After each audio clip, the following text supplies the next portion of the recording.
지난주 이 시간 우리는 탕자의 비유의 말씀을 들었습니다.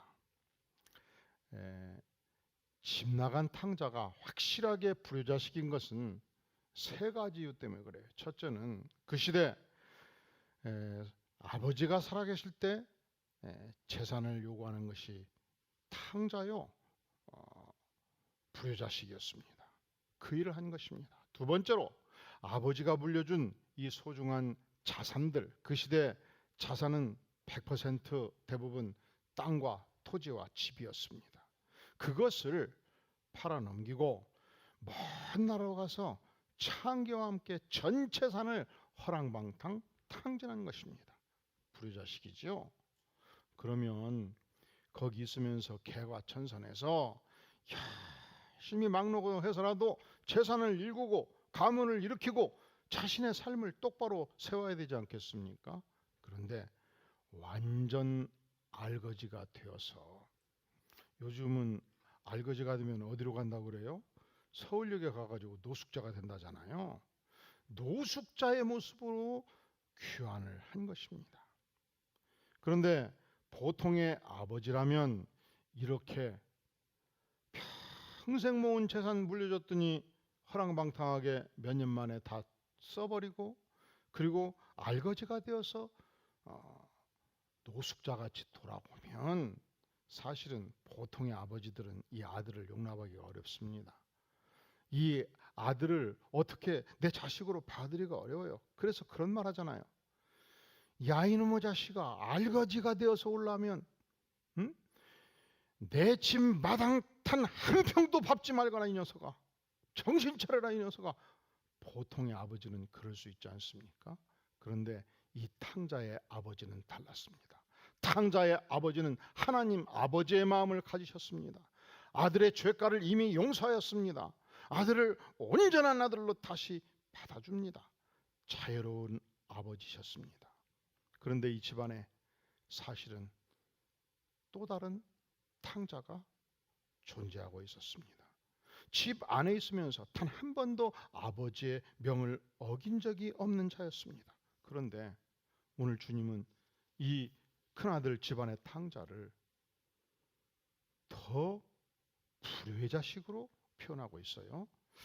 자, 지난주 이미 아버지께서는 둘째 아들을 위해서 거대한 성대한 파티를 열었습니다. 모든 동네 사람들을 초청했습니다. 진귀한 음식을 준비했습니다. 그리고 돌아온 아들에게 가장 아름다운 옷을 입혔고 금가락지를 끼웠습니다.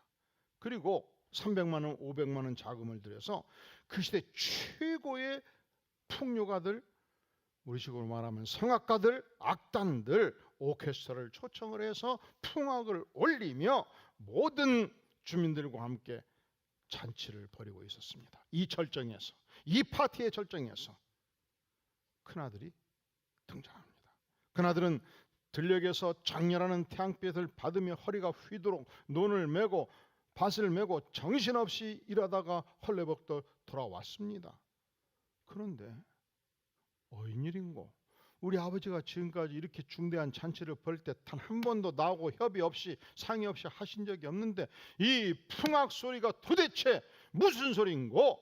그때 한 종이 자기의 주인을 향하여, 맏아들을 향하여 보고를 합니다. 어떤 보고를 합니까? 우리 다 함께 27절 같이 한번 봉독해 볼까요? 시작. 대답하되 당신의 동생이 돌아왔음에 당신의 아버지가 건강한 그를 다시 맞아들이게 됨으로 인하여 살진 송아지를 잡았나이다. 이 보고를 받자마자 큰아들의 눈에서 핏발이 섰습니다. 피가 거꾸로 솟는 듯 했습니다. 말할 수 없는 분노가 솟구쳤습니다. 슬픔이 차올랐습니다. 아버지를 향해서 거칠게 항의합니다. 아버지가 말합니다. 얘야, 너의 사랑하는 동생이 돌아왔다. 얼굴을 좀 펴거라. 너도 잔치상을 받아야 될 것이 아니냐. 아버지, 저는요 지금까지 태어나서 단 한 번도 아버지의 명을 어긴 적이 없잖아요. 뼈 빠지게 일했잖아요. 아버지의 명을 받들어서 죽어라 밭을 일구고 논을 일구었잖아요. 뜻을 한 번도 거스른 적이 없지 않습니까? 그런데 아버지, 저를 위해서 염소 새끼 한 마리 잡아다가 내 친구들과 더불어 잔치를 벌려준 적이 있습니까? 저 자식은요, 인간도 아니에요. 아버지 전재산 말아먹고 창기와 함께 탕지는 놈이라고요. 뭐가 좋다고 저 자식한테 살진 송아지를 잡아줍니까? 뭐가 좋다고 잔치 동네 사람들 불러다가 잔치합니까?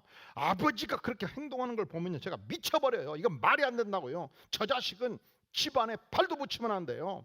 다리뭉새기를 뿌려도 속이 안 풀릴 판국에 아버지 도대체 뭐 하는 거예요? 이것이 큰아들의 심정이었습니다. 자, 이런 상황을 우리가 들으면 세 가지 반응이 일어나요. 첫째로 너무 잘 이해가 간다. 큰아들이. 여러분 이해가 안 가요? 이해가 안 가냐고. 여러분이 큰아들이라면 그럴 수 있지가 않겠느냐고. 첫째로 너무 이해가 간다. 두 번째로 뭐 그럴 수도 있겠다. 세 번째로 불효자식이다. 여러분은 어디를 선택하겠습니까?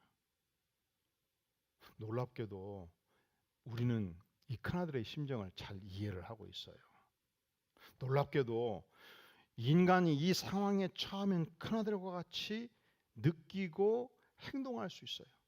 그런데 우리 주님은 이 큰아들의 문제가 둘째 아들보다 더 심각하다고 고발하고 있단 말이죠. 그렇다면 과연 큰아들의 문제의 본질이 무엇인가를 묻지 않을 수 없습니다. 첫째로 큰아들의 문제는요, 사실은 아버지의 마음을 전혀 몰랐다는 거예요. 첫 번째 문제가 뭐라고요? 큰아들은 아버지의 마음을 전혀 몰랐어요. 평생 아버지와 더불어 살았습니다. 새끼를 아버지와 함께 먹었습니다. 그럼에도 불구하고 아버지의 마음을 전혀 몰랐습니다. 아버지의 방황을 몰랐습니다.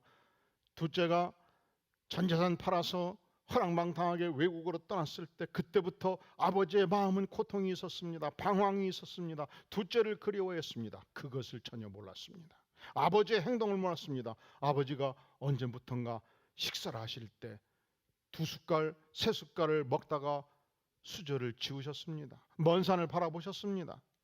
언제부턴가 아버지가 밤중에 다시 일어나기 시작했고 마을을 거닐기 시작했고 그리고 정처 없이 먼 길을 떠나기 시작했습니다. 둘째가 그리워서 언젠가는 돌아올 터인데 요 녀석이 언젠가는 내 앞에 나타날 터인데 이 아버지의 고통, 아버지의 행동, 아버지의 마음을 전혀 몰랐던 것입니다. 둘째가 회개하고 나타났을 때 아버지를 보는 순간 아버지여 이 종은 더 이상 아버지의 아들이 아닙니다. 아버지 얼굴 앞에 제가 도무지 얼굴을 들 수 없는 죄인입니다. 죄를 고백할 때 아버지의 마음속에서 폭발적인 기쁨이 있었습니다. 터져나오는 환희가 있었습니다. 그것을 전혀 몰랐던 것입니다. 그런데요, 아버지의 마음을 전혀 모르면서도 아버지의 명을 100% 수행했다고 고백을 해요. 아버지의 마음을 전혀 모르는 것 자체가 아버지의 가장 중요한 계명을 어긴 것입니다. 아버지 말끝을 따라 사는 것만이 아버지의 명을 받드는 게 아니라는 것을 전혀 몰랐던 거예요. 아버지가 얘야 오늘은 텃논에 물코를 터거라. 즉각 가서 물코를 텄습니다. 얘야 오늘 일꾼들 수고가 많으니 새참을 좀 충분히 갖다 주어라. 열심히 새참의 일꾼들을 용역을 주어서 만들어서 갖다 주었습니다. 얘야 오늘은 푹 쉬도록 하거라. 모든 일꾼들을 쉬게 했습니다. 단 한 번도 아버지의 명을 어긴 적이 없어요. 그것을 그는 충성이라고 생각했어요. 그런데 오늘 우리 예수님은 그것이 충성이 아니라고 말씀해요. 어떻게 할 수 있습니까? 자, 오늘 말씀에 15장 1절에 보면은 이 말씀하는 대상을 명확하게 표현해 주고 있습니다. 모든 세리와 죄인들이 말씀을 들으러 가까이 나오니 누구 앞에 나온 것이지요? 예수님 앞에 나온 거예요. 예수님은 그 시대 명망가였습니다. 예수님은 유명한 연사였습니다. 예수님이 가는 곳에 놀랍게도 어떤 환자든지 치유받고 일어섰습니다. 예수님이 가는 곳마다 5만 명, 10만 명 군중들이 운집하고 있었습니다. 그런데 그날따라 우리 예수님께 그 시대 인간 말종이었던 민족 반역자들, 세리들이 다가오고 있었고요. 그 시대 백성들로부터 돌팔매질을 당했던 창녀, 성경에서 죄인이라고 표현할 때는 주로 창녀들이에요. 창녀들이 다가오고 있었습니다. 이 모습을 보면서 그 시대의 양반 그룹이었던 지도자 그룹이었던 바리새인들과 서기관들이 수군거린 것입니다. 아니 도대체 이 시대의 랍비, 스승이라고 일컬어지는 예수가 어찌 창녀들과 함께 있는가? 민족 반역자들과 함께 있는가? 도대체 예수가 진짜 제대로 된 스승이란 말인가? 어찌하여 이 사람이 예수가 죄인을 영접하고 음식을 같이 먹는단 말인가? 그렇게 불편한 심정으로 예수님을 고발했던 마음을 가지고 있었습니다. 저들을 향해서 주께서 하신 말씀이 바로 탕자의 비유였습니다. 그러니까 이것은 무엇을 말합니까? 너희가 집 안의 탕자라는 거예요. 너희가 구약 성경을 잘 알고 너희가 11조를 바치고 너희가 절기를 잘 지키고 십계명을 지키고 너희가 하나님의 세세한 말씀을 다 준용했다고 해서 너희가 이 하나님 나라의 장자의 자격을 갖는 것은 아니라는 거예요. 너희는 가장 중요한 계명을 어겼다는 것이죠. 성경 66교에서 가장 중요한 계명이 무엇입니까? 첫째 되는 계명, 너희는 마음을 다하고 목숨을 다하고 힘을 다하고 뜻을 다하여 주 너희 하나님을 어떻게 하라고요? 그런데 저들이 이 하나님을 향한 사랑을 버렸습니다. 두 번째로 내 이웃을 내 몸과 같이 어떻게 하라고요? 사랑하라 명하셨습니다. 내 이웃이 누굽니까? 그 시대 소외받고 절망하는 영혼들, 세리들이었고 그 시대 죄인들, 세상에서 손가락질 받는 그 영혼들이 바로 저들의 이웃이 될 수 있었습니다. 아닙니다. 바리새인들과 서기관들은 이 세리와 죄인들을 인간 취급하지 않았습니다. 철저히 미워했습니다. 철저히 소외시켰습니다. 그러니까 내 이웃을 내 몸과 같이 사랑하는 말씀을 정면으로 어기고 있는 서기관과 바리새인들을 향하여 탕자의 비유를 말씀하신 것입니다. 아버지의 마음이 무엇입니까? 큰아들아, 너는 우리 집에서 내 뜻을 받들고 순종한 것 고맙다. 너는 우리 집에서 성실하게 일꾼들을 부려서 농사를 잘 지은 것 고맙다. 너는 우리 집에서 충성스럽게 맏아들로서 집안을 잘 다스린 것 고맙다. 너가 세세한 십계명을 잘 지킨 것 고맙다. 그러나 아들아, 이 모든 것보다도 너의 가장 사랑하는 동생, 너의 핏줄을 제발 사랑했다오. 이것은 서기관과 바리새인들을 향해서 무엇을 청합니까? 너희가 하나님의 세세한 말씀을 지킨 것 고맙다. 그러나 너희가 이 시대에 소외받은 한 영혼, 세리의 한 영혼, 죄인의 한 영혼을 내가 품고 사랑하는 것이 왜 불만이냐? 그것은 너희가 이웃을 사랑하지 않기 때문이다. 이것을 주께서 고발하고 있는 것입니다. 그렇다면 큰아들의 문제가 무엇입니까? 첫째로 아버지의 사랑의 마음을 전혀 알지 못했다는 사실입니다. 두 번째, 큰아들의 문제가 무엇입니까? 큰아들은 장자로서의 특권을 이미 충분히 누리고 있었습니다. 그 시대 장자는 아버지가 돌아가실 때 재산의 3분의 2를 상속할 수 있었습니다.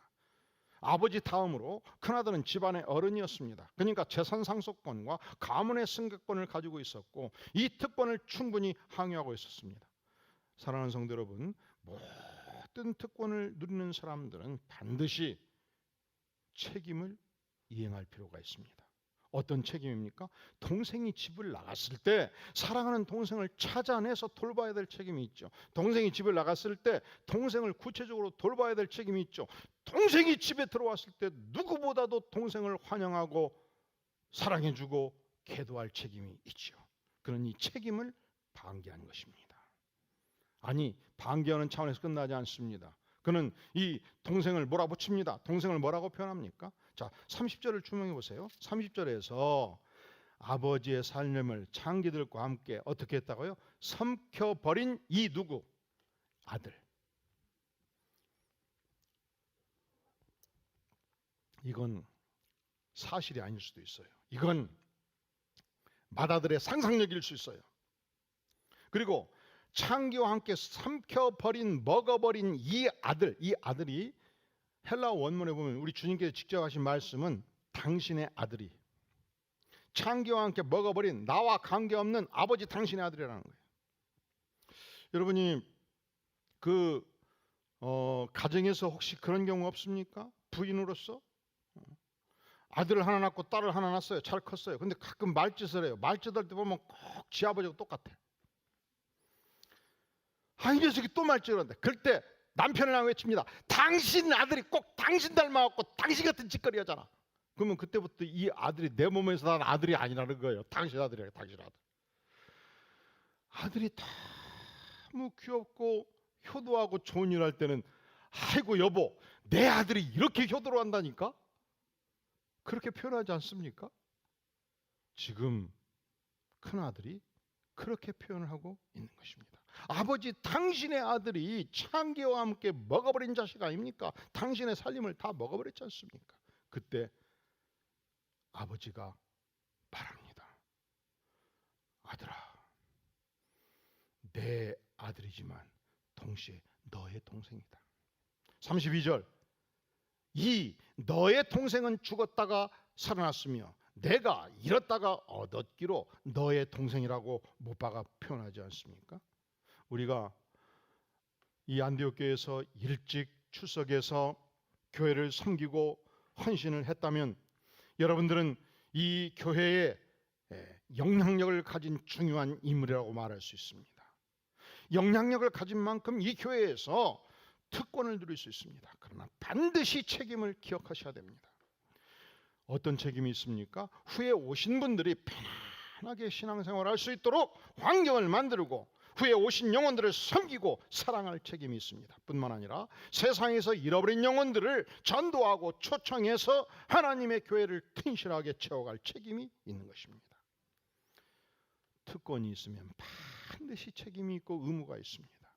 우리는 이 자유 대한민국에서 이 예수 그리스도의 복음을 마음대로 포교할 수 있는 자유, 이 전능하신 하나님을 마음대로 예배할 수 있는 자유, 정치적 결사의 자유, 거주 이전의 자유, 언론의 자유, 의사표현의 자유, 신앙의 자유, 양심의 자유를 가지고 이 땅을 살아가고 있습니다.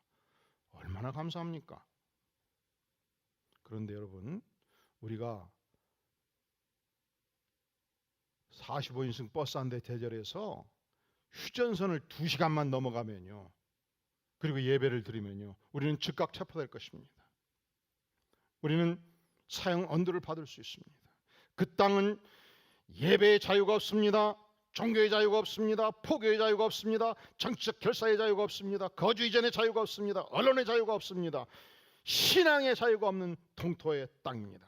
1948년 이후 이 북한의 인민공화국을 수립한 이후 단 한 번도 북한은 남한을 적화 통일하고자 하는 목표를 거둔 적이 없습니다.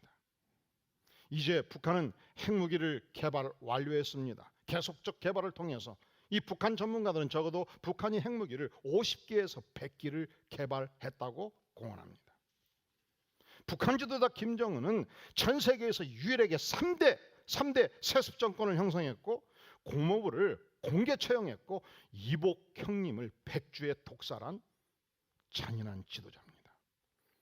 그와 북한 공산주의자들과 남한의 주사파들은 미군 철수를 외치고 평화협정을 종전선언을 통해서 이루기를 갈망합니다. 이것이 무슨 말인지 아세요? 지금은 전쟁을 치르다 잠시 휴전하고 있는 거예요. 휴전 상태예요. 그래서 만약에 다시 전쟁이 일어나면 미군은 즉각 전쟁에 개입하게 돼 있어요. 왜? 전쟁이 지금 지속되고 있고 휴전 상태니까. 그런데 정전협정을 하게 되면, 종전선언을 하게 되면 전쟁이 다 끝난 거예요. 그러면 즉각 미국은 물러나야죠. 미군 철수.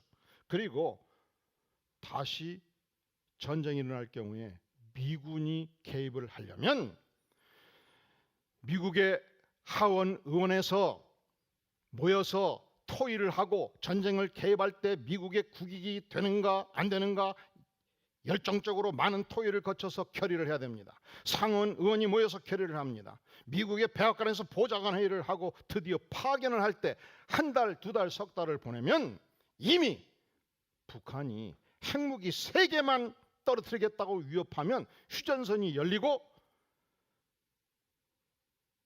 대전이 함락되고 부산이 함락되고 제주도가 함락되면 그때 파병해서 무엇을 어떻게 하겠다는 겁니까? 오늘날 이미 휴전선의 철책선의 긴장은 제거되었습니다. 지뢰는 모두 제거되었습니다. 더 이상 국가의 정치 지도자들과 국방의 수장들은 제1의 추적이 누구냐고 물을 때 북한이라고 답변을 끝까지 안 해요. 이미 군대는 무력화되었습니다. 한미 군사훈련은 연기되었습니다. 그리고 미군이 철수한 다음 북한이 핵무기 3개를 수도권을 향해서 쏘겠다고 하면 휴전선을 열어버릴 것입니다. 그래서 아프가니스탄이 단 7일 만에 카불을 함락시켜버리듯이 자유월남이 공산 월망군에 의해서 순식간에 무너져버리듯이 우리도 무너질 수 있다는 사실을 결코 잊어서는 안 될 것입니다. 이것은 보수 정권이냐 진보 정권이냐 정권의 문제가 아니고 이것은 자유 대한민국에서 신앙을 지키느냐 지키지 못하느냐, 하나님을 섬기느냐 섬기지 못하느냐, 죽느냐 사느냐 하는 문제입니다. 그러니까 사랑하시는 성도 여러분, 여러분이 보수파인지 진보파인지를 묻지 않아요. 여러분이 예수 그리스도를 주인으로, 예수 그리스도를 인생의 주인으로 믿고 따르는가를 묻는 것입니다. 지난 8월 15일은 우리에게는 민족 해방일입니다. 우리는 더 이상 일제의 치하에서 머물지 않고 자유 대한민국을 건설한 축복의 날입니다. 그런데 지난 8월 15일은 아프가니스탄 민족에게는 수도 카불이 탈레반에 의해서 함락됨으로 말미암아 믿는 백성들은 죽음의 날이 되었습니다. 왜 이런 비극을 저들이 겪어야만 합니까? 2001년도 9월 11일 이 탈레반의 수장들이 일단의 테러리스트를 비행기 2대를 납치해서 뉴욕의 무역센터를 공격함으로 순식간에 3,000명이 죽음에 이르렀습니다. 미국은 무려 10년 동안 탈레반의 지도자 빈 라덴을 추적해서 결국 소탕을 한 것입니다. 그리고 오늘까지 2001년도로부터 약 20년 동안 미국은 이 아프가니스탄의 자유 아프간을 건설하기 위해서 2천조 원의 엄청난 군사비를 쏟아부었습니다. 놀라지 마세요. 이게 우리나라가 초특급 선진국 10대 강국 아닙니까? 1년 예산의 4배에 해당됩니다. 그런데 바이든 대통령은 전격적으로 철군을 결정한 것입니다. 왜 철군을 결정했는가? 24,000명의 미군을 희생해가면서 2천조 원의 엄청난 군사비를 쏟아가면서 그 나라를 지키다가 왜 철군하게 됐는가?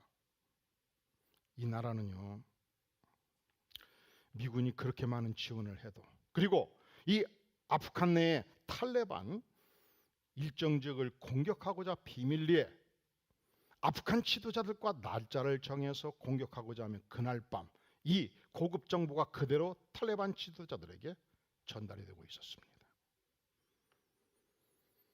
이 아프간의 자유 지도자들은 미군이 넘긴 고급 군사물자들을 탈레반에 팔아 넘기고 있었습니다.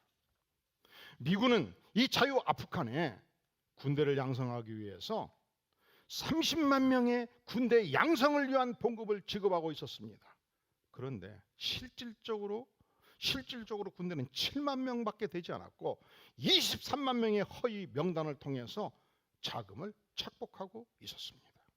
그러니까 20년 동안 2천조 원의 자금을 쏟아부었고 20년 동안 24,000명의 미군이 죽어갔다면 충분한 희생을 했다. 이제는 너희가 일어서라. 자유는 피 흘림이 없이 지켜지지 않습니다. 자유는 누가 대신 지켜주지 않습니다. 자유는, 대한민국의 자유는 우리 스스로 지키는 것입니다. 우리 스스로 북한을 향해서, 주사파를 향해서, 공산정권을 향해서 문을 열어 제끼면 누가 우리의 자유를 지킬 수가 있겠습니까? 이 자유 대한민국에서 신앙의 자유, 예배의 자유, 포교의 자유를 누리려면 이 자유를 말살시키는 김정은 독재 정권, 공산주의 정권, 주사파 정권과 싸울 수 있어야 되는 것입니다.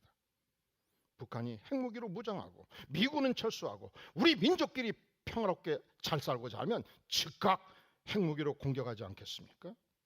그러니까 우리는 미군 철수 전에 한반도가 핵무기로 무장해야 되는 것입니다. 우리가 스스로 무장하든지 아니면 미군에 전술 핵을 들여놓든지 핵의 균형을 이루지 않고서 어찌 하나님이 우리에게 하신 이 위대한 자유, 신앙의 자유, 포교의 자유, 예수 그리스도를 믿는 생명의 자유가 유지될 수 있겠습니까? 그러니까 우리에게는 책임이 있다는 것이죠. 하나님이 우리에게 이 자유를 주실 때 이미 이 땅에서 유엔군에 5만 명이 죽어갔습니다. 이미 이 땅에서 국군이 약 40만 명이 죽어갔습니다. 그리고 이 자유를 지켜냈습니다. 그런데 우리가 만약에 이 자유를 지키기 위한 책임을 방기한다면 우리는 순식간에 월남이 될 것이고 제2의 아프가니스탄이 되지 않겠습니까? 결코 자유는 이 땅에 거저 주어진 적이 없습니다. 피 흘림이 없이는 자유는 지켜지지 않습니다. 그렇기 때문에 패트릭 헐리는 나에게 자유를 달라, 아니면 죽음을 달라. 죽음을 통해서 자유는 지켜지는 것입니다. 자, 오늘 우리는 큰아들의 문제를 추적하고 있습니다. 무엇이 문제라고요? 첫째로 아버지의 마음을 잘 모르는 것이 문제예요. 바리새인과 그 시대 서기관, 그 시대 지도자들의 문제가 무엇입니까? 하나님 아버지의 마음, 그 시대에 고통당하는 약자들의 이 영혼을 사랑하는 아버지의 마음을 전혀 몰랐습니다. 두 번째, 큰아들의 문제가 무엇입니까? 그들은 장자로서의 특권만 누렸지. 그들이 이 특권을 유지하기 위해서 감당해야 될 소중한 책임을 버린 것입니다. 세 번째, 큰아들의 문제가 있습니다. 그것은 자신이 더 큰 죄임에도 불구하고 동생의 죄가만 고발하고 있습니다. 자신이 더 큰 죄임에도 불구하고 동생의 죄가를 과장하고 있는 것입니다. 동생이 어떤 죄를 졌다고요? 30절, 아버지의 살림을 창기와 함께 삼켜버린 당신의 아들이라고 말하잖아요.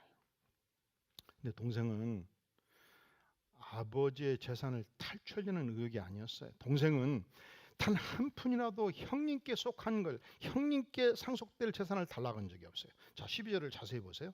그 둘째가 아버지에게 말하되 아버지여, 재산 중에서 어떤 것 내게 돌아올 분깃. 그러니까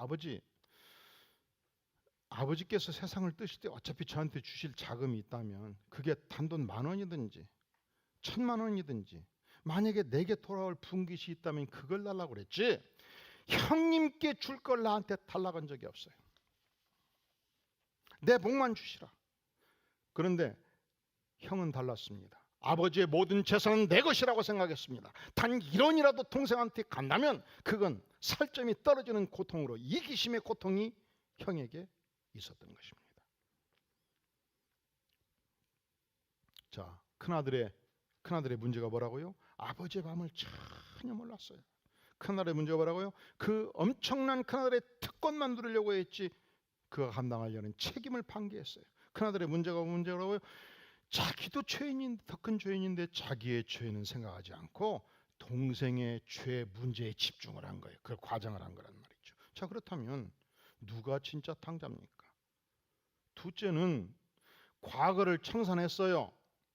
둘째는 과거를 완전히 버렸어요. 둘째는 아버지 앞에 무릎을 꿇었어요. 제가 아버지의 아들이라 일컬음을 팔 수 없나이다. 이 죄인이 주 앞에 나왔나이다. 자신의 죄를 고발하고 있어요. 그는 이미 회개하고 있어요.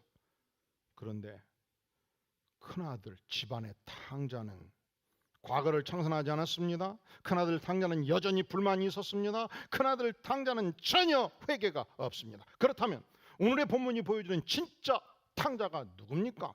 둘째, 돌아온 탕자가 아니지요. 첫째, 집안의 탕자지요. 이 집안의 탕자가 누굽니까? 세리와 죄인들이 아니지요. 창녀들이 아니지요. 예수 그리스도가 아니지요. 세리와 죄인들과 함께해서는 안 된다고 생각했던, 영혼의 사랑을 방기했던 그 시대 바리새인과 서기관들이 진정한 탕자라고 주께서 고발하고 있는 것입니다. 우리 주님께서 우리를 부르십니다. 우리가 만약에 집 밖의 탕자라 해도 우리를 부르십니다. 돌아와라. 아버지의 품으로 돌아와라. 그 품은 넉넉한 품이다. 회개하고 돌아오면 반드시 받아온 자. 그리고 집 안의 탕자를 향해서도 부르십니다. 이 잔치에 참여해라. 너의 동생이 돌아왔다. 너가 지금까지 나에게 충성한 거 고맙고 이제 아버지의 마음을 알고 돌아와라. 자, 그렇다면 이제는 저가 그리고 여러분이 진정 하나님 아버지의 품으로 돌아올 중요한 시점이 아니겠습니까? 다 함께 머리 숙여 기도합니다. 영광의 주님, 우리의 마음이 아버지를 향해서 나아갑니다. 주님, 우리가 함께하는 영혼들을 방기하지 아니하고 가슴에 품고 기도하기를 원합니다. 우리가 아버지의 마음을 알고 예수 그리스도를 십자가에 내어주기까지 사랑하신 주님의 마음을 알고 우리와 함께했던 영혼들, 우리의 이웃들을 품고 기도하기를 구하오니 전능하신 하나님, 우리를 불쌍히 여겨 주시옵소서. 예수님의 이름으로 간절히 기도하옵나이다. 아멘.